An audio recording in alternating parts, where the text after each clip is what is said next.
میں نے تمہاری امی سے ایک سوال کیا ہے جس کا جواب تمہیں دینا ہے، اور میں امید کرتی ہوں وہ جواب میرے حق میں ہوگا۔ وہ اس کا گال تپ تپا کر باہر نکل گئیں، جبکہ وہ ہکا بکا دروازے کی خالی چوکھٹ کو دیکھتی رہ گئی۔ اندر آئی تو روبینہ بیگم امرین سے بات کر رہی تھی۔ اسے آتا دیکھ کر خاموش ہو گئیں۔ بظاہر خود کو لاپرواہ ظاہر کرتے ہوئے وہ ٹی وی آن کر کے بیٹھ گئی۔ دل میں خاصی خود بد مچی ہوئی تھی، لیکن سائمہ بھابھی کے سامنے وہ کوئی سوال نہیں کرنا چاہتی تھی۔ اوکے اقصیٰ، میں چلتی ہوں، کل آؤں گی، تم بیٹھو۔ اسے اٹھتا دیکھ کر اس نے منع کر دیا۔ امرین کے پیچھے بھابھی اور سارم بھی باہر نکل گئے، اور وہ جو بڑے انہماک سے ٹی وی دیکھ رہی تھی ان کے جاتے ہی روبینہ بیگم کی طرف متوجہ ہوئی۔ وہ بھی جیسے اس کی منتظر تھی۔ جانتی ہو وہ خاتون کیوں آئی تھی؟ اپنے بھائی کے لیے تمہارا رشتہ لے کر، یہ بتاتے ہوئے ان کے چہرے پر بے پناہ خوشی تھی، لیکن آگے جو کچھ انہوں نے بتایا وہ اس کے حواس کو جھٹکا دینے کے لیے کافی تھا۔ وہ سارم کو کھانا کھلاتے ہوئے سخت جزبز ہو رہی تھی۔ اس کی وجہ سارم نہیں بلکہ سائمہ بھابھی تھیں، جو سارے گھر میں گنگناتی پھر رہی تھیں، اور اس کے قریب سے گزرتے ہوئے ان کے گنگنانے کی آواز اور تیز ہو جاتی تھی، اور وہ جانتی تھی اس خوشی کی وجہ کیا ہے۔ یہی وجہ تھی، وہ اسے سخت زہر لگ رہی تھی۔ آنی پھپھو، وہ جو اپنے خیالات میں گم تھی، سارم کی آواز پر چونک کر دروازے کی طرف دیکھا جہاں سے امرین اندر داخل ہو رہی تھی۔ کوئی اور وقت ہوتا تو امرین کی آمد اس کے لیے خوشی کا باعث ہوتی، لیکن اس وقت اسے امرین کا آنا بھی اچھا نہیں لگ رہا تھا۔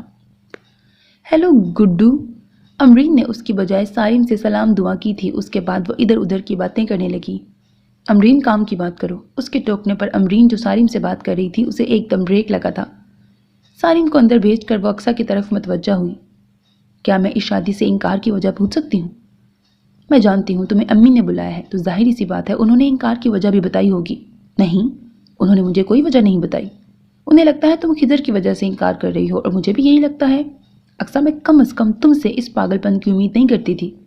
اس خضر کے لیے تم اپنے مستقبل کو تاریک کرنا چاہتی ہو، جس نے تمہارے جذبات، پیار، کسی چیز کی قدر نہیں کی۔ کتنی آسانی سے تمہیں بتائے بغیر، کوئی ٹھوس جواز دیے بغیر تمہیں اپنی زندگی سے نکال دیا۔ اس کے لیے تم اس رشتے سے انکار کر رہی ہو، اور ایسا کرنے سے کیا ہوگا؟ وہ اس انگریز کو چھوڑ کر تمہارے پاس آ جائے گا۔ امرین کی آواز میں غصہ ہی غصہ تھا، ایسا غصہ جو کسی اپنے کے لیے ہوتا ہے۔ پہلے تو وہ بھی غصے سے اسے دیکھتی رہی، پھر یکایک اس کی آنکھیں برسنے لگیں، لیکن امرین نے اسے چپ کروانے کی کوشش نہیں کی۔ تم بھی وہی سمجھ رہی ہو جو امی کو لگتا ہے۔ ٹھیک ہے، خضر کو بھولنا میرے لیے مشکل ہے، لیکن میرے انکار کی وجہ امی کو پتہ ہے۔ ایرج کی ممی جو اپنے بھائی کا رشتہ لے کر آئی ہیں، ان کی نہ صرف پہلے شادی ہو چکی ہے بلکہ ایک بچی کا باپ بھی ہے۔ اب کی بار امرین کچھ بولنے کے قابل نہیں رہی۔ اسے یہ معلوم نہیں تھا، ورنہ وہ کبھی اقصیٰ سے اس سلسلے میں بات نہ کرتی۔ اب تو سمجھانے کا سوال ہی پیدا نہیں ہوتا تھا۔ وہ اس کا کندھا تھپ تھپا کر روبینہ بیگم کے کمرے میں آ گئی۔ وہ جیسے اس کی منتظر تھی۔ مان گئی اقصیٰ؟ انہوں نے اسے دیکھتے ہی سوال کیا۔ وہ چپ چاپ ان کے قریب بیٹھ گئی۔ آنٹی، آپ نے مجھے بتایا ہی نہیں وہ ایک بچی کا باپ ہے؟ اس کے سوال پر وہ خاموشی سے اس کی شکل دیکھنے لگی۔ تبھی اقصیٰ اندر داخل ہوئی۔ امرین نے ایک نظر اسے دیکھ کر روبینہ بیگم کو دیکھا۔ آنٹی، میں پوری طرح سے اقصیٰ سے اتفاق کرتی ہوں۔ آخر ایسی کیا مجبوری ہے کہ اقصیٰ کو ایک شادی شدہ ایک بچی کے باپ سے شادی کرنی پڑے؟ وہ خوبصورت ہے، پڑھی لکھی ہے، نیک ہے، اور کسی کو کیا چاہیے؟ ہاں، میری بیٹی میں ساری خوبیاں ہیں، میں ماں ہوں، تم دوست ہو، اسی لیے ہمیں صرف خوبیاں نظر آتی ہیں۔ لیکن اس کا سب سے بڑا عیب پتہ ہے کیا ہے؟ وہ یتیم ہے، اس کے سر پہ باپ نہیں جو اسے لاکھوں کا جہیز دے سکے۔ بھائی ہے، لیکن مجھے اس سے ذرا بھر بھی امید نہیں۔ یہ تب تک محفوظ ہے جب تک میں زندہ ہوں۔ ادھر میرا دم نکلا، ادھر اس کے بھائی کی نظریں بدلیں۔ مجھے یہ سب بتانے کی ضرورت نہیں، یہ سب جانتی ہے۔ انہوں نے روتی ہوئی اقصیٰ کی طرف اشارہ کیا۔ میں بیمار رہتی ہوں، اپنی زندگی کا کوئی بھروسہ نہیں۔ خضر کے ساتھ تو مجھے تسلی تھی، لیکن انہوں نے گہری آہ بھری۔ میں جانتی ہوں وہ شادی شدہ ہے، ایک بچی کا باپ ہے، لیکن اس کی بہن بہت چاہ سے اقصیٰ کا ہاتھ مانگ رہی ہے۔ صرف 2 بہن بھائی ہیں اور اتنے امیر ہیں کہ اقصیٰ ساری زندگی راج کرے گی۔ تو وہ اتنی سی دیر میں آپ کو اپنا بینک بیلنس بھی دکھا گئی۔ انہوں نے اپنے شادی شدہ بھائی کی شادی کرنی ہے، جھوٹ بھی بول سکتی ہیں، اور آپ نے ان کے کہنے پر یقین کر لیا۔ اگر اتنے ہی امیر ہیں تو امیر گھر میں ہی جاتے۔ مجھ جیسی مڈل کلاس لڑکی کے گھر آنے کی کیا تک تھی؟ کیسے بات کر رہی ہو اقصیٰ تم؟ امرین کے ٹوکنے پر اسے خود اپنے لہجے کا احساس ہوا تو وہ رندے ہوئے لہجے میں بولی، امی، میں کب دولت کی میں نے کب دولت کی ہرس کی ہے؟ مجھے تو ہمیشہ محبت اور خلوص کی چاہ رہی ہے۔ وہ آدمی جو پہلے شادی کر چکا ہے وہ اپنی محبت کسی اور سے شیئر کر چکا ہے۔ اس کے پاس میرے لیے کیا ہوگا اور میں کیا کروں گی ایسی دولت کا جس سے مجھے سکون نہیں ملے گا؟ آپ سمجھ کیوں نہیں رہی؟ اس کے رونے سے روبینہ بیگم بے چین ہونے لگی تھی۔ اقصیٰ میری جان، تم رو نہیں۔ میں تمہارا برا کیسے چاہ سکتی ہوں؟ ماں ہوں تمہاری، میرا دل کہتا ہے وہ تمہیں بہت خوش رکھے گا۔ ان کے لہجے میں بہت یقین تھا، لیکن اس نے جیسے ان کے لہجے میں اس یقین کو محسوس ہی نہیں کیا۔ میں خوش نہیں رہ سکتی امی، میں اب کبھی محبت نہیں کر سکتی۔ وہ سر جھکائے خود کو باور کروا رہی تھی جب اس نے امرین کی گھبرائی ہوئی آواز سنی۔ اس نے سر اٹھا کر دیکھا، روبینہ بیگم کا چہرہ بالکل سفید پڑ گیا تھا۔ ان کا ہاتھ سینے پر تھا۔ پھر ان کے دیکھتے ہی دیکھتے وہ بے ہوش ہو گئی تھی۔ وہ دونوں بدحواس ہو کر ان کی طرف بڑھی تھی۔ اسے لگا کسی نے اس کا کندھا ہلایا ہے۔ اس نے بمشکل اپنی دکھتی آنکھیں کھولیں، سامنے نبیل بھائی کھڑے تھے۔ وہ گھومتے سر کے ساتھ بمشکل کھڑی ہوئی تھی۔ اقصیٰ، تم کل سے یہاں ہو اور سوئی بھی نہیں، تمہاری طبیعت بھی ٹھیک نہیں لگ رہی۔ تم ایسا کرو گھر چلی جاؤ۔ نہیں بھائی، مجھے گھر میں چین نہیں آئے گا، مجھے امی کے پاس رہنے دیں۔ اس نے جھلملاتی نظروں سے دوائیوں کے زیر اثر سوتی روبینہ بیگم کو دیکھا۔ اس کی نظروں کے تعاقب میں نبیل نے روبینہ بیگم کو دیکھا۔ یہاں امی کے پاس بھی کسی کا ہونا ضروری ہے اور گھر میں بھی کسی کا ہونا ضروری ہے۔ سائمہ کے کتنے فون آ چکے ہیں؟ وہ سوالیہ نظروں سے نبیل کا چہرہ دیکھنے لگی۔ تو پھر تم رک جاؤ، میں گھر چلا جاتا ہوں، کل جلدی آ جاؤں گا۔ وہ اس کے جواب میں کیا کہہ سکتی تھی؟ سر ہلا کے رہ گئی۔ نبیل کے جاتے ہی وہ روبینہ بیگم کے بیڈ کے قریب آ گئی اور ان کا ہاتھ دونوں ہاتھوں میں تھام کر ہونٹوں سے لگا لیا۔ آج ان کی جو حالت تھی اس کی ذمہ دار وہ خود کو ٹھہرا رہی تھی۔ انہیں جو خدشے تھے وہ اسے تب محسوس نہیں ہوئے تھے، لیکن اب وہ انہیں محسوس کر سکتی تھی۔ صرف 2 دن، اور ان 2 دنوں میں خود کو کتنا اکیلا محسوس کیا تھا جب اس کی ماں کا وجود کچھ لمحوں کے لیے خاموش ہوا تھا۔ اور اگلی سوچ پر اس نے بے اختیار سختی سے آنکھیں بند کی تھیں۔ سب باتیں، سب خدشے اپنی جگہ، لیکن اس کے دل میں جو خدشے تھے ان کا کیا؟ اس بات کی کیا ضمانت ہے کہ یہ رشتہ اس کی زندگی میں خوشیاں لے کر آئے گا؟ اس کی سوچوں کو بریک ٹیبل پر رکھے سیل فون کی وائبریشن نے لگایا تھا۔ اس نے بڑی آہستگی سے روبینہ بیگم کا ہاتھ بستر پر رکھا اور فون اٹھا کر کونے میں آ گئی۔ اسکرین پر نظر آنے والا نمبر انجانا تھا۔ اس نے آن کا بٹن پریس کر دیا۔ السلام علیکم اقصیٰ، میں ثنا بات کر رہی ہوں۔ دوسری طرف سے آتی آواز اور نام سن کر ایک پل کے لیے وہ خاموش رہ گئی۔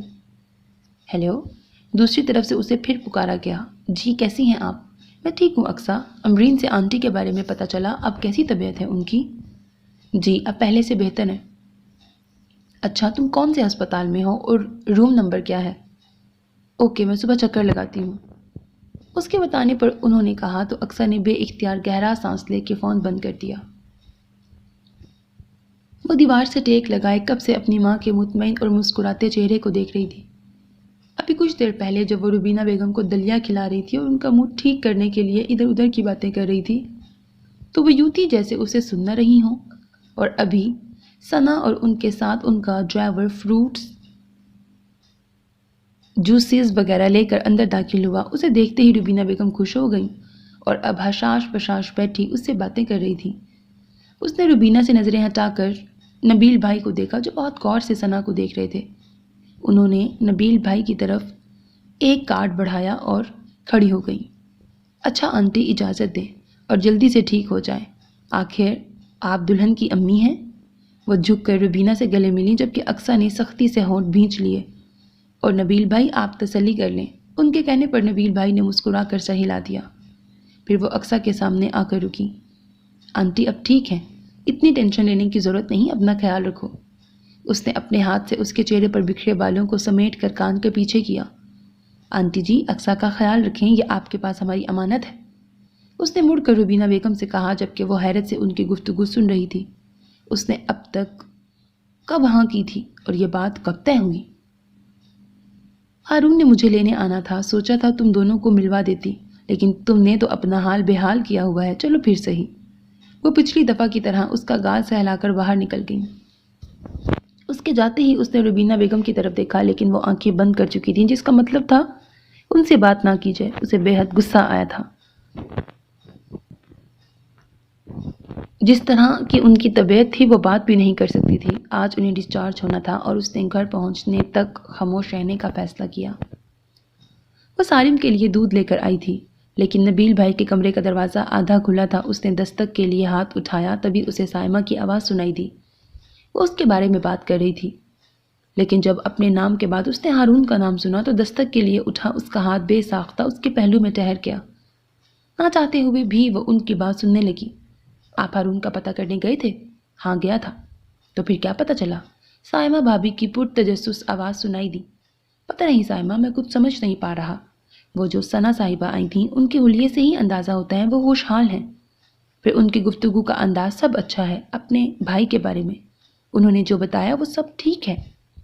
امی نے بھی کہا کہ انہیں یہ رشتہ نہ صرف پسند ہے بلکہ قبول ہے، اور میں خوش ہونے کے ساتھ حیران بھی تھا۔ آخر اتنے امیر لوگوں کو ہم جیسے لوگوں میں کیا نظر آیا؟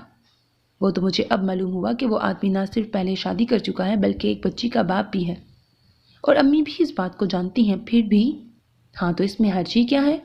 کیسی باتیں کرتی ہو سائمہ؟ اب کہ وہ غصے سے بولے تھے، اقصیٰ کی ابھی عمر ہی کیا ہے، اور اس میں کوئی عیب ہے جو اس کی شادی ایک بچی کے باپ سے کی جائے؟ دولت اپنی جگہ، لیکن میری بہن مجھ پہ بوجھ نہیں۔ یہ بھی خوب کہی آپ نے، بہن بیٹیاں بوجھ ہی ہوتی ہیں۔ اور عمر کی کیا بات کی ہے آپ نے؟ آپ کی بہن اتنی ننھی کاکی نہیں ہے، 32 سال کی ہے، اور آپ تو ایسے کہہ رہے ہیں کہ جیسے آگے بہت اعلیٰ رشتے موجود ہیں۔ اول تو مشکل سے کوئی رشتہ آئے گا، اور اگر ہوگا بھی تو ایسا ہی آئے گا جو ہمارے جیسے ہوں۔ اتنا امیر تو کوئی بھی نہیں ہوگا، اور جو کوئی بھی ہوگا جہیز تو پورا ہی لے گا۔ کہاں سے دو گے؟ امی کو میرا خیال ہے آپ سے زیادہ اقصیٰ سے پیار ہوگا، اور جب ان کو کوئی اعتراض نہیں تو آپ کو کیا مسئلہ ہے؟ اب کی بار نبیل بھائی کی کوئی آواز نہیں آئی۔ شاید وہ قائل ہو گئے تھے، اور وہ جو سوچ رہی تھی ان سے دل کی بات کرے گی وہ اس کے دل میں ہی رہ گئی۔ لیکن پھر بھی ایک بار اقصیٰ سے پوچھ لیتے ہیں۔ نبیل بھائی کی دھیمی سی آواز آئی، آپ کی بہن پر شاید ابھی تک کھزر کا بھوت سوار ہے، اس لیے اس میں فیصلہ کرنے کی صلاحیت ابھی موجود نہیں۔ اس سے نہ پوچھیں تو بہتر ہے۔ وہ چپ چاپ وہاں سے ہٹ گئی۔ آخر تم ہتھیلی پر سرسوں جمانے پر کیوں تلی ہو؟ ثنا نے حیران ہو کر ہارون کو دیکھا۔ نہ تو میں شادی کرنا چاہتا ہوں اور نہ ہی مجھے ضرورت ہے۔ پتہ ہے مجھے تمہیں ضرورت نہیں، لیکن رمشا کو ماں کی ضرورت ہے۔ اس بات کو تم مانتے ہو یا نہیں؟ ہاں ہوتی ہے، لیکن اقصیٰ بہت ڈیفرنٹ ہے۔ ثنا کی پر یقین انداز پر وہ استہزائیہ انداز میں مسکرایا۔ آپ اتنے یقین سے کیسے کہہ سکتی ہیں؟ انسان کو جاننے کے لیے ایک نظر کافی ہوتی ہے۔ ثنا نے فرضی کالر جھاڑتے ہوئے کہا۔ آپ تو اس کے عشق میں مبتلا لگتی ہیں، ہارون نے چڑ کر کہا تو وہ مسکرا دی۔ تم بھی ہو جاؤ گے؟ اب کہ ہارون نے چونک کر ان کی طرف دیکھا، پھر سر جھٹک کر ساتھ بیٹھے اپنے بہنوئی سے مخاطب ہوا۔ یوسف بھائی، آپ اپنی بیوی کو سمجھاتے کیوں نہیں؟ یار، تم بھائی ہو کر نہیں سمجھا سکے تو میں غریب بیچارہ شوہر ہوں جو بالکل اپنی بیوی کے رحم و کرم پر ہے۔ بات کے اختتام پر وہ خود کہا لگا کر ہنس پڑے۔ میں بھی اقصیٰ سے مل چکا ہوں، وہ واقعی اچھی لڑکی ہے، اور پھر تم چاہے رمشا کی کتنی بھی اچھی دیکھ بھال کر لو، لیکن جو تربیت ماں کر سکتی ہے وہ تم نہیں کر سکتے۔ بھائی جان، میں آپ کی بات سمجھتا ہوں، لیکن میری بات آپ لوگ نہیں سمجھ رہے۔ شاید رمشا کی قسمت میں ماں کا پیار ہی نہیں، ورنہ اس کی سگی ماں اسے یوں چھوڑ کر نہ جاتی۔ یہ کہتے ہوئے اس کا چہرہ بے ساختہ سرخ ہوا تھا۔ یوسف نے سوالیہ نظروں سے ثنا کو دیکھا۔ ہارون، سب لوگ ایک جیسے نہیں ہوتے۔ شاید، اس نے گہرا سانس لے کے کہا، لیکن مجھے عورت کے اس روپ سے نفرت ہے۔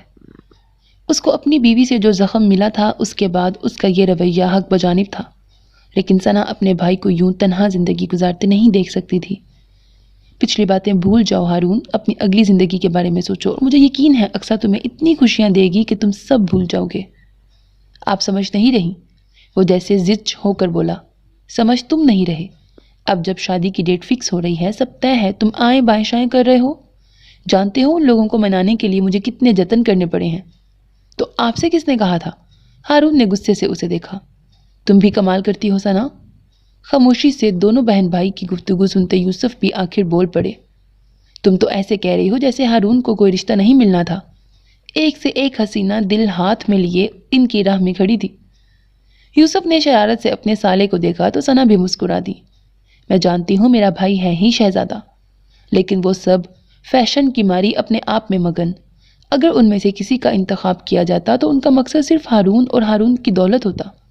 ان میں سے کوئی رمشا کو ماں کا پیار نہیں دے سکتا تھا۔ اور یہ آپ کیسے کہہ سکتے ہیں کہ جس لڑکی کا آپ نے انتخاب کیا ہے اسے میری دولت کی چاہ نہیں اور وہ رمشا کو ماں کا پیار دے گی؟ وہ ان میرڈ ہے، خوبصورت ہے، ایجوکیٹڈ ہے، تو اس کی کیا مجبوری ہے کہ مجھ سے، جو پہلے سے شادی شدہ اور ایک بچی کا باپ ہے، شادی کرے؟ شادی کرنے کو تیار ہو گئی ہے۔ ہارون اپنے سوالوں کے لیے بھی حق بجانب تھا۔ میں نے کہا نا، میں نے کس طرح اقصیٰ کی والدہ کو تیار کیا ہے یہ میں ہی جانتی ہوں۔ اس کی والدہ بیمار ہے، فادر کی ڈیتھ ہو چکی ہے، اس کی امی اپنی زندگی میں اس کی شادی دیکھنا چاہتی ہیں، بس یہ بات ہے۔ وہ قائل تو نہیں ہوا تھا لیکن اس کا فون آ گیا تو وہ معذرت کر کے اٹھ گیا، جبکہ ثنا پرسوچ انداز میں اسے جاتا دیکھتی رہی۔ کس اینگل سے لگتا ہے تمہاری شادی ہو رہی ہے؟ بلکہ لگتا ہے تمہیں عمر قید کی سزا سنائی گئی ہے۔ اقصیٰ، خدا کے لیے اپنی حواس باختہ شکل پر کوئی رونق لے آؤ۔ ایسے لگ رہا ہے جیسے میں تمہیں اغوا کر کے لے کے جا رہی ہوں۔ وہ اس کے ساتھ چلتی مسلسل بول رہی تھی، لیکن اقصیٰ کی گھبراہٹ میں کوئی فرق نہیں آیا تھا۔ خدا کے لیے امرین، خاموش ہو جاؤ، میں پہلے ہی بہت پریشان ہوں۔ وہ تو نظر آ رہا ہے، اسی لیے پوچھ رہی ہوں کیوں پریشان ہو؟ آخر ثنا جی نے ہمیں اس شاپنگ مال میں کیوں بلوایا ہے؟ یہ شاپنگ مال ہے نا، یہاں لوگ شاپنگ کرنے آتے ہیں، تو انہوں نے بھی شاپنگ کے لیے بلوایا ہوگا۔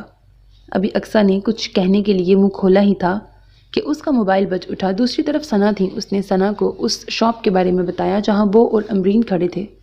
کچھ دیر بعد وہ ان کے سامنے تھی۔ ثنا نے اس کے لیے اچھی خاصی شاپنگ کی تھی اور ہر جوڑا اتنا مہنگا تھا کہ وہ دیکھ کر حیران تھی۔ چلتے چلتے وہ وقتاً فوقتاً اپنے موبائل پر میسج کر رہی تھی، پھر وہ انہیں لے کر جیولر کی شاپ میں آ گئی۔ انہوں نے کھڑے کھڑے لاکھوں خرچ کر دیے تھے۔ امرین اس کی قسمت پر رش کر رہی تھی۔ کیا خیال ہے اب کچھ کھا نہ لیا جائے؟ ساری خریداری کے بعد ثنا نے ان لوگوں سے کہا تھا۔ نہیں، اب ہمیں چلنا چاہیے، اقصیٰ نے جلدی سے کہا۔ کیوں اقصیٰ؟ کیا ہوا؟ لگتا ہے تمہیں شاپنگ پسند نہیں آئی؟ نہیں، ایسی بات نہیں، بس سب بہت اچھا ہے، لیکن وہ امی کی وجہ سے کہہ رہی ہوں، وہ انتظار کر رہی ہوں گی۔ کوئی بات نہیں، میں خود چھوڑ آؤں گی، یہاں میک ڈونلڈ ہے، کچھ لے لیتے ہیں۔ ان کے حتمی انداز پر وہ دونوں مزید کیا کہہ سکتی تھیں؟ اپنا آرڈر دے کر ابھی وہ ٹیبل پر آئی ہی تھے جب ثنا مسکرا کر کھڑی ہوئی تھی۔ ان کے اٹھنے پر اقصیٰ نے تعجب سے ان کی نظروں کے تعاقب میں دیکھا جہاں ایک ہینڈسم سا آدمی کھڑا تھا۔ اس کا دھیان ان کی طرف نہیں تھا۔ آپ نے اتنی ایمرجنسی میں کیوں بلوایا ہے؟ وہ ثنا سے پوچھ رہا تھا۔ تمہیں کسی سے ملوانا تھا؟ ثنا مسکراتے ہوئے بولی۔ ہارون یہ اقصیٰ ہے اور اقصیٰ یہ ہارون۔ ان دونوں نے ایک ساتھ ایک دوسرے کو دیکھا تھا اور اگلے ہی پل اقصیٰ کی نظریں اپنے پاؤں پر ٹک گئی تھیں۔ وہ اب کہاں دیکھ رہا تھا؟ اسے کچھ خبر نہیں تھی۔ اور یہ امرین، اقصیٰ کی بیسٹ فرینڈ۔ میں نے سوچا شادی میں کچھ دن رہ گئے ہیں، ایک دوسرے کو کم از کم دیکھ تو لیں، یہ نہ ہو شادی والے دن ایک دوسرے کو دیکھ کر بے ہوش ہو جائیں۔ ثنا کی بات پر وہ اور امرین کہا لگا کر ہنس پڑے، جبکہ وہ اتنی نوبس تھی کہ دل چاہ رہا تھا یہاں سے 1 منٹ میں غائب ہو جائے۔ اقصیٰ، اگر تمہیں ہارون سے کوئی بات پوچھنی ہو تو پوچھ لو۔ اسے خود احساس ہو رہا تھا، اس کا چہرہ سرخ ہو رہا ہے جبکہ کانوں کی لوئیں جلتی محسوس ہو رہی تھیں۔ اس کا سر بے ساختہ نفی میں ہلا تو ثنا نے بازو اس کے گرد پھیلا کر اسے ساتھ لگا لیا۔ اقصیٰ بہت شائع ہے، ہارون تم ہی کوئی بات کر لو، میں اور امرین دوسری ٹیبل پر چلے جاتے ہیں۔ اور اقصیٰ کی جان ہوا ہونے لگی۔ اٹس اوکے، آپ سے مل کر خوشی ہوئی، but I have to go, مجھے آفس میں ضروری کام ہے، سوری۔ اوکے ثنا، میں چلتا ہوں۔ اس نے پتہ نہیں کس سے خوشی سے ملنے کا اظہار کیا تھا، لیکن اس کے جاتے ہی اقصیٰ نے گہرا سانس لیا۔ ثنا نے بغور اس کا جائزہ لیا۔ اب چلیں، بہت دیر ہو گئی ہے۔ ہاں چلو، آپ کی بار، ثنا نے سنجیدگی سے جواب دیا۔ اقصیٰ اور امرین کو چھوڑ کر جب وہ گھر کی طرف جا رہی تھیں تو ان کے چہرے پر سوچ کی گہری پرچھائیاں تھیں۔ ہارون بھائی کا کوئی فون آیا؟ وہ جو اپنے کپڑے پیک کر رہی تھی حیرت سے امرین کو دیکھنے لگی۔ تم سے انہوں نے کہا تھا کہ وہ فون کریں گے؟ امرین جو شرارت سے اسے دیکھ رہی تھی اس کا جواب سن کر مسکرا دی۔ کہا نہیں تھا تو کیا ہوا، فون بغیر کہیں بھی آ سکتا ہے۔ نہیں آیا، وہ غصے سے بولی۔ لگتا ہے بڑا افسوس ہو رہا ہے۔ وہ کام چھوڑ کر ایک دم سیدھی ہوئی۔ امرین، تو مجھے تنگ کرنے آئی ہو؟ وہ جھنجھلائی۔ تنگ کرنے نہیں، صرف تمہارا جائزہ لینے آئی ہوں۔ مذاق ایک طرف، مجھے صحیح صحیح بتاؤ، تم خوش ہو؟ تمہیں کیا لگتا ہے؟ اقصیٰ نے الٹا اسی سے سوال کیا۔ میرا جہاں تک خیال ہے پہلی والی سچویشن بھی نہیں۔ اگر تم خوش نہیں تو ناخوش بھی نہیں لگ رہی۔ امرین کی بات پر وہ مسکراتی۔ صحیح کہہ رہی ہو۔ میری ایک ہاتھ سے میری ماں کے چہرے پر جو رونق آئی ہے اس کے بعد مجھے کوئی افسوس نہیں رہا۔ میں نے سب اپنی قسمت پہ چھوڑ دیا ہے۔ یہ فیصلہ امی کا فیصلہ ہے، اس میں ان کی دعائیں شامل ہیں بس۔ وہ کندھے اچکا کر بولی، اللہ اپنے بندے کے ساتھ کبھی برا نہیں کر سکتا۔ اور ثنا جس قدر محبت سے لے جا رہی ہیں، قسم سے مجھے تم پر رشک آتا ہے۔ اور ہارون بھائی کو دیکھ کر سارا افسوس ختم ہو گیا۔ کتنی شاندار پرسنالٹی ہے ان کی۔ بس میری یہ دعا ہے کہ جس محبت کی تم حقدار ہو وہ تمہیں ضرور ملے۔ اس کی دعا پر وہ مسکرا دی تھی۔ اس نے ماضی کی راکھ کو دل سے کھرچ کر خوش حال مستقبل کی دعا کرتے ہوئے نکاح نامے پر سائن کیے تھے، لیکن جانے پھر بھی کیوں کتنے ہی آنسو آنکھوں سے گرے تھے۔ ثنا نے کسی قسم کے جہیز سے منع کر دیا تھا، لیکن روبینہ بیگم نے پھر بھی اپنی توفیق کے مطابق کافی دیا تھا۔ وہ پتہ نہیں کب سے اس کے لیے جمع کر رہی تھیں، وہ تو اتنا کچھ دیکھ کر حیران تھی۔ امرین بار بار اسے کہہ رہی تھی وہ بہت خوبصورت لگ رہی ہے، لیکن اس کا آئینہ دیکھنے کو دل ہی نہیں چاہ رہا تھا۔ اسے سٹیج پر لے جایا گیا اور کچھ دیر بعد رخصتی کا شور اٹھا تھا۔ وہ جو بالکل ساکت تھی، ماں کے گلے لگتے ہی وہ سکتہ ٹوٹ گیا تھا۔ وہ اتنا روئی تھی کہ ثنا کو آگے بڑھ کر اسے الگ کرنا پڑا تھا۔ سارا راستہ ثنا نے اس کا ہاتھ تھامے رکھا تھا، جو اس کے لیے تقویت کا باعث تھا، ورنہ جس سے اتنا مضبوط رشتہ جڑا تھا اس کی تو اس نے آواز بھی نہیں سنی تھی۔ گھر پہنچتے ہی مختلف رسموں سے اس کا استقبال ہوا تھا۔ ہر رسم میں اس کے لیے چاہت تھی۔ کچھ دیر فوٹو شوٹ ہوا، پھر ثنا اسے کمرے میں چھوڑ گئیں۔ گھر میں ابھی بھی کچھ مہمان موجود تھے۔ وہ ہارون کو ڈھونڈتی ہوئی لاؤنج میں آئیں، جہاں حمیرہ رمشا کی گورننس کھانا کھا رہی تھی۔ تم یہاں ہو؟ رمشا کے پاس کون ہے؟ رمشا کے سلسلے میں لاپرواہی پر اسے غصہ آ گیا تھا۔ جی وہ ہارون بھائی رمشا کے ساتھ ہیں۔ یہ سن کر ان کے اعصاب اور تن گئے تھے۔ دروازہ کھولتے ہی ان کی پہلی نظر ہارون پر پڑی تھی، جو رمشا کو سینے پر لٹائے آنکھیں بند کیے لیٹا تھا۔ ثنا کا دل چاہا اپنا سر دیوار پر دے مارے۔ ہارون؟ ان کے پکار میں واضح طور پر غصہ جھلک رہا تھا۔ ہارون نے صرف آنکھیں کھولنے پر اکتفا کیا۔ مجبوراً انہیں خود بیڈ تک آنا پڑا۔ ہارون تم اسے نکاح کر کے لائے ہو۔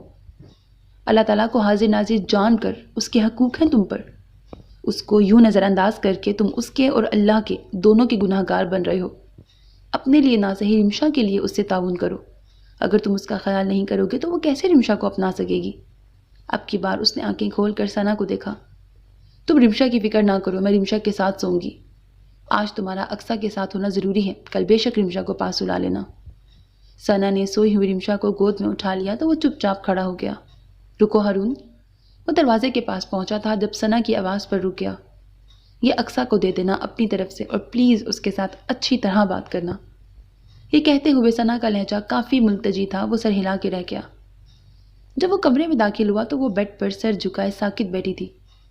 اس کے داخل ہونے پر بھی اس کے ساکت وجود میں کوئی حرکت نہیں ہوئی تھی۔ السلام علیکم۔ اس کے سلام کے جواب میں کوئی آواز نہیں آئی تو وہ بیڈ کے قریب کھڑا سامنے دیوار کو دیکھتا اور سوچتا رہا کہ بات کیسے شروع کرے۔ میں آپ سے جو بات کرنے لگا ہوں آپ مجھے غلط مت سمجھیے گا۔ میں یہ شادی نہیں کرنا چاہتا تھا۔ بات کی نہیں کہ کمی آپ میں ہے، بات صرف اتنی ہے کہ میں کسی سے بھی شادی نہیں کرنا چاہتا تھا۔ یہ شادی میں نے صرف ثنا اور خاص طور پر رمشا اپنی بیٹی کے لیے کی ہے۔ اب جب آپ میرے نکاح میں ہیں تو اس حق سے آپ یہاں ہر چیز کی مالک ہیں۔ آپ کو یہاں کوئی روک ٹوک نہیں ہوگی۔ آپ کو یہاں رمشا کے لیے لایا گیا ہے۔ اگر آپ رمشا کو صحیح معنوں میں پیار دیں گی تو میں آپ کا احسان مند رہوں گا۔ اور جہاں تک میری بات ہے میں آپ کو بتا چکا ہوں۔ بات کے اختتام پر جب مسلسل خاموشی چھائی رہی تو اس نے نظریں گھما کر دائیں طرف دیکھا۔ وہ اب بھی ویسے ہی سر جھکائے بیٹھی تھی۔ اس کے چہرے کے تاثرات تو دور کی بات چہرہ بھی دیکھ نہیں پایا۔ اس نے ایک پل اس کے بولنے کا انتظار کیا، لیکن جب دوسری طرف سے کوئی رد عمل ظاہر نہ ہوا تو اس نے ہاتھ میں پکڑا کنگن کا باکس اس کے آگے رکھ دیا۔ یہ آپ کے لیے۔ رکھ کر وہ سیدھا ہوا۔ ابھی مڑا ہی تھا جب اس نے اس کی آواز سنی۔ مجھے چینج کرنا ہے۔ ایسے لگا جیسے خاموشی میں سریلی گھنٹیاں بج اٹھی ہوں، ساتھ ہی چوڑیوں کی چھن چھن پورے کمرے میں گونج اٹھی۔ اس نے مڑ کر دیکھا۔ وہ بھاری دوپٹہ اور لہنگا سنبھالتی بیڈ سے اتر رہی تھی۔ اس کے دیکھتے ہی دیکھتے وہ کھڑی ہوئی اور سر اٹھا کر اسے دیکھا۔ اسے مسلسل اپنی طرف دیکھتا پا کر اس نے سر جھکا لیا۔ واش روم کی طرف اس نے ہاتھ سے اشارہ کیا۔ وہ ہوا کے سبک جھونکے کی طرح اس کے قریب سے گزری تھی۔ اس کے ایک ایک قدم کے ساتھ ہارون کی نظریں تھیں۔ جب ڈریسنگ روم میں داخل ہو کر اس نے دروازہ بند کیا تو وہ جیسے چونک کر ہوش میں آیا۔ جب ثنا اسے یہاں بٹھا کر گئی تھی تو اس کا دل آنے والے لمحوں کے خیال سے بہت تیزی سے دھڑک رہا تھا، لیکن ہر گزرتے پل کے ساتھ دھڑکن مدھم ہوتی جا رہی تھی۔ کتنے ہی پل گزر گئے اور دل جیسے دھڑک دھڑک کے تھک گیا، اور پھر دروازہ کھلا تھا تب جب ہر طرف خاموشی چھا چکی تھی۔ اس نے آ کر سلام کیا تھا، لیکن وہ کوشش کے باوجود کچھ بھی نہ کہہ سکی، اور پھر وہ بولتا گیا، وہ سنتی رہی۔ سب کچھ سن کر اسے جھٹکا لگنا چاہیے تھا، لیکن اسے لگ رہا تھا اس میں سوچنے اور محسوس کرنے کی صلاحیت ختم ہو چکی ہے۔ وہ کہہ رہا تھا اسے شادی کی ضرورت نہیں تھی، دوسرے معنوں میں اسے اس کی ضرورت نہیں تھی۔ ٹھیک ہی تو کہہ رہا تھا، وہ تو محبت کر چکا تھا، جس سے اس نے محبت کی تھی۔ جب اس نے اسے نہیں اپنایا تو وہ تو پھر اس سے محبت نہیں کرتا تھا۔ اسے یہاں کسی کی ماں بنا کر لایا گیا تھا، اب اسے کسی چیز کی حاجت نہیں رہی تھی، وہ بس وہاں سے ہٹ جانا چاہتی تھی۔ اس کے اٹھنے پر پہلی بار اس نے اسے دیکھا تھا، اور اس نے واضح طور پر اسے چونکتے دیکھا تھا۔ وہ نہیں جانتی تھی کیوں۔ وہ بھاری قدموں کے ساتھ اس کے بتائے ہوئے دروازے کی طرف بڑھ گئی۔ دروازہ بند کرتے ہی اس کی پہلی نظر سامنے دیوار گیر آئینے پر پڑی، جہاں اس کا عکس بہت واضح تھا۔ وہ اسی عکس کے زیر اثر چلتی ہوئی دیوار گیر آئینے کے سامنے کھڑی ہو گئی۔ وہ اتنی خوبصورت لگ رہی تھی کہ اس کی خود پر سے نظر نہیں ہٹ رہی تھی۔ امرین نے اسے کہا تھا کہ اس پر بہت روپ آیا ہے، لیکن اس نے خود کو دیکھا بھی نہیں تھا۔ لیکن اب وہ خود کو دیکھ کر چونک اٹھی تھی، اور اپنے چونکنے پر اسے کسی اور کا چونکنا بھی یاد آیا تھا، لیکن اس کے چونکنے کی وجہ بھی میرا روپ تھا۔ نہیں، اس کا سر خود ہی نفی میں ہلا۔ اس نے گہرا سانس لے کر خود پر سے نظریں ہٹا لیں۔ سب سے پہلے اس نے اپنے دونوں ہاتھوں کی چوڑیاں اتاری تھیں۔ ٹیکا، جھومر، ہر اترتی چیز کے ساتھ یادوں اور باتوں کا سلسلہ بھی جاری تھا۔ وہ بہت آہستگی سے کام کر رہی تھی، جانتی تھی باہر کسی کو اس کا انتظار نہیں۔ اگر آج باہر بیٹھے شخص کی جگہ خضر ہوتا تو اس خیال کے آتے ہی جانے کہاں سے دو آنسو گالوں پر لڑک گئے۔ امی، بھابھی اور بھائی نے سوچا، محلوں میں راج کرے گی۔ ہاں، یہ گھر محل ہی تو ہے، یہاں دنیا کی نعمت موجود ہے جو عام آدمی کے بس کی بات نہیں۔ اس نے ارد گرد نظریں گھما کر دیکھا، لیکن اس محل کے اندر میں ایک ایسی شہزادی ہوں جس کے جسم میں دوسروں کی خواہشوں کی سوئیاں چبھو دی گئی ہیں، جسے اب کوئی شہزادہ آ کر نہیں نکال سکتا۔ اس کا چہرہ آنسوؤں سے مکمل طور پر بھیگ چکا تھا۔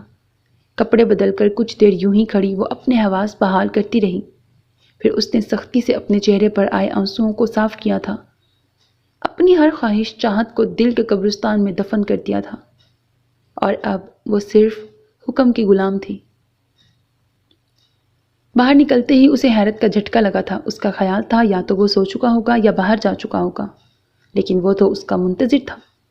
اس کو دیکھ کر وہ کھڑا ہو گیا تھا۔ میں نے سوچا آپ کو کسی چیز کی ضرورت ہو؟ وہ اس سے پوچھ رہا تھا۔ اس کا سر نفی میں ہلا تھا۔ وہ تکیہ اٹھا کر صوفے کے قریب آ گیا۔ آپ بیڈ پر آرام سے سو جائیں۔ اقصیٰ نے صوفے کو دیکھ کر اس کا قد دیکھا۔ اتنے لمبے قد کے ساتھ اس صوفے میں سمانا اس کے لیے آسان نہ تھا۔ ویسے بھی بیڈ پر بھی اسے نیند کہاں آنی تھی۔ وہ بیڈ پر جانے کی بجائے صوفے کے قریب آ گئی۔ میں یہاں ٹھیک رہوں گی۔ اس سے پہلے کہ وہ مزید کچھ کہتا وہ صوفے پہ بیٹھ گئی۔ اس کا قطعیت بھرا انداز دیکھ کر وہ بھی خاموشی سے بیڈ کی طرف چلا گیا۔ اگلے ہی پل کمرہ اندھیرے میں ڈوب گیا، اور کچھ دیر بعد کمرے میں نیلگوں روشنی پھیل گئی۔ وہ آہستگی سے صوفے پہ لیٹ گئی۔ کمرے کے ساتھ دل میں بھی مکمل خاموشی تھی۔ کمرے میں صرف گھڑی کی ٹک ٹک اور اے سی کی خنکی پھیلی تھی۔ دماغ کو اس نے ہر سوچ سے آزاد کر دیا تھا، اس لیے اندھیرا ہوتے ہی نیند غالب آنے لگی تھی۔ وہ جب بیڈ پر لیٹا تھا نیند آنکھ سے کوسوں دور تھی۔ یہ لڑکی جو اس کی بیوی کے روپ میں آج اس کے کمرے میں موجود تھی، اس کی سوچ کے برعکس تھی، بالکل برعکس۔ اس کی اتنی بے مروتی پر بھی اس کے چہرے پر کوئی تاثر نہیں آیا تھا۔ کیوں؟ یہ سوال بار بار اس کے ذہن میں آ رہا تھا۔ وہ بالکل بھی اس کے بارے میں سوچنا نہیں چاہتا تھا، لیکن مسلسل اسے ہی سوچ رہا تھا۔ دروازے پر شاید دستک ہوئی تھی جس نے اسے نیند سے بیدار کیا تھا۔ اس کی پہلی نظر بیڈ کی طرف گئی جہاں پر اب کوئی نہیں تھا۔ اس نے بے دلی سے نظریں گھڑی کی طرف گھمائیں۔ صبح کے 9 بج رہے تھے۔ وہ یوں ہی لیٹے لیٹے سارے کمرے کو دیکھنے لگی۔ بے حد خوبصورتی سے سجا کمرہ بھی اس میں کوئی احساس بیدار نہ کر سکا۔ نظریں چھت پر جھولتے فانوس پر جا رکی، پھر خود تھک کر وہ اٹھ گئی۔ جب وہ واش روم سے نکلی، ثنا کمرے کے وسط میں کھڑی تھی۔ ان کی نظریں صوفے پر جمی تھیں جبکہ چہرے پر سوچوں کا جال بچھا تھا۔ ان کی نظروں کے تعاقب میں اقصیٰ نے صوفے کی طرف دیکھا جہاں تکیہ اور چادر پڑی تھی۔ اس نے بے ساختہ نچلا ہونٹ دانتوں تلے دبایا تھا۔ آہٹ پر ثنا نے سامنے دیکھا۔ اقصیٰ سے نظریں ملنے پر وہ مسکرا دی۔ میں پہلے بھی آئی تھی، تم شاید سو رہی تھی۔ ناشتہ تیار ہے، ادھر منگوا لوں یا ڈرائنگ روم میں چلیں؟ جیسا آپ کہیں۔ بھائی میں کیا کہوں، تم اس گھر کی مالکین ہو، تم بتاؤ۔ اب کی بار وہ کچھ نہیں بولی تو ثنا اس کے قریب آ گئی۔ یہاں بیٹھو۔ ثنا نے اس کا ہاتھ پکڑ کر اسے صوفے پر بٹھا لیا۔ ویسے تو یہ پوچھنا اچھا نہیں لگتا، یہ تمہاری پرسنل لائف ہے، لیکن جو مجھے نظر آ رہا ہے اس معاملے میں اگر میں نے تم دونوں کے دماغ میں جو الجھنیں ہیں نہ دور کی تو سب ختم ہو جائے گا۔ ثنا کی اتنی لمبی تمہید کا مقصد اسے سمجھ آ رہا تھا۔ ہارون نے کل تم سے کیا کہا؟ اقصیٰ نے نظریں اٹھا کر ثنا کی طرف دیکھا۔ وہ اس کے جواب کی منتظر تھی۔ کچھ بھی نہیں، جھوٹ مت بولو اقصیٰ۔ وہ ڈپٹ کر بولی، تم شاید مجھے اپنی نند ہی سمجھو لیکن میں تمہیں اپنی چھوٹی بہن مانتی ہوں۔ تمہیں یہاں میں اپنی پسند سے لائی ہوں۔ تمہارے بارے میں نے بہت سے دعوے کیے ہیں اور ان دعووں پر مجھے یقین بھی بہت ہے، اور وہ خود بھی جانتی تھی وہ یہاں صرف ثنا کی خواہش کی وجہ سے تھی۔ بولو اقصیٰ۔ ثنا نے پیار سے اس کا گال تھپتھپایا تو آنکھوں میں جمی برف پگھلنے لگی۔ آنسو ایک کے بعد ایک اس کی آنکھوں سے گرنے لگے۔ انہوں نے کہا انہیں شادی کی ضرورت نہیں تھی، وہ شادی نہیں کرنا چاہتے تھے، اور ثنا کا دل چاہا ہارون سامنے ہو تو ایک تھپڑ تو ضرور لگائے۔ اس کے اتنا سمجھانے کے باوجود مرغے کی وہی ایک ٹانگ۔ ثنا کو روتی ہوئی اقصیٰ پر بے تحاشا ترس آیا تھا، پھر بھی اقصیٰ نے ان سے کوئی شکایت کوئی شکوہ نہیں کیا تھا۔ انہیں ایک بار پھر اپنے انتخاب پر ناز ہوا تھا۔ ثنا نے بہت پیار سے اس کے آنسو صاف کیے۔ پلیز اقصیٰ، تم ہارون کی باتوں کو دل پر مت لینا۔ دراصل ہارون کے ساتھ جو پہلے ہوا وہ اب تک اس صدمے کے زیر اثر ہے۔ ہارون کی جس سے شادی ہوئی تھی اس نے ہارون کے اعتماد کو دھوکہ دیا۔ رمشا 3 ماہ کی تھی جب وہ اسے گھر کے دروازے کے آگے لاوارثوں کی طرح چھوڑ گئی۔ ہماری کام والی آئی تو دیکھا ایک بچہ باہر پڑا ہے۔ وہ بچے کو اٹھا کر اندر لے آئی۔ ابھی ہم یہ سمجھنے کی کوشش کر رہے تھے کہ یہ کس کا بچہ ہے۔ ناز کا فون آ گیا کہ وہ اپنی نئی زندگی کا آغاز کرنا چاہتی ہے۔ ہارون کا بچہ اس کے لیے بوجھ ہے، لہٰذا یہ بوجھ وہ خود اٹھائے۔ ہمارے لیے وہ بوجھ تو نہیں تھی، ہارون کی تو وہ جان ہے، لیکن یہ خیال آج بھی لرزا جاتا ہے کہ اتنی سی جان خدا نہ خواستہ اگر باہر سے کوئی جانور اٹھا لیتا یا کاٹ لیتا تو۔ ثنا کے ساتھ اقصیٰ نے بھی بے ساختہ جھرجھری لی تھی۔ تب سے ہارون ایسا ہو گیا ہے۔ یہ ٹھیک ہے وہ شادی نہیں کرنا چاہتا تھا، لیکن اس کا مطلب یہ نہیں ہے کہ اسے تم پسند نہیں۔ تم تو اتنی پیاری ہو کہ کوئی بھی تم سے محبت کرنے لگے، اور مجھے یقین ہے ہارون بھی تم سے محبت کرنے لگے گا۔ بس تمہیں تھوڑی محبت اور صبر سے کام لینا ہوگا۔ میں یہ سب تمہیں شادی سے پہلے بتانا چاہتی تھی، لیکن حالات کچھ ایسے رہے کہ مجھے بتانے کا موقع ہی نہیں ملا۔ تم فکر نہ کرو، سب ٹھیک ہو جائے گا، میں تمہارے ساتھ ہوں۔ اور ہارون جیسا لاتعلق نظر آتا ہے ویسا ہے نہیں، وہ بہت حساس اور محبت کرنے والا ہے۔ اسے جلد ہی تمہاری خوبیوں کا اندازہ ہو جائے گا، پھر دیکھنا تمہیں اتنی محبت ملے گی تم خود بھی حیران رہ جاؤ گی۔ تبھی ایرج بچی کو اٹھائے اندر داخل ہوئی۔ رونے کی آواز پر دونوں نے چونک کر دیکھا تھا۔ ماما دیکھیں، رمشا رو رہی ہے۔ ثنا نے فوراً اسے گود میں لے لیا۔ رمشا میری جان، وہ اسے سینے سے لگائے پچکارنے لگی، جبکہ ایرج مسلسل اقصیٰ کو دیکھے جا رہی تھی۔ اقصیٰ مسلسل اس کے دیکھنے پر مسکرا دی۔ اس کے مسکراہٹ نے جیسے اسے حوصلہ دیا تھا۔ ٹیچر، اب آپ یہاں رہیں گی؟ اس کی بات پر ثنا کھلکھلا کے ہنس پڑی۔ بیٹا، اب یہ آپ کی ٹیچر نہیں، مامی ہیں، رمشا کی مما ہیں۔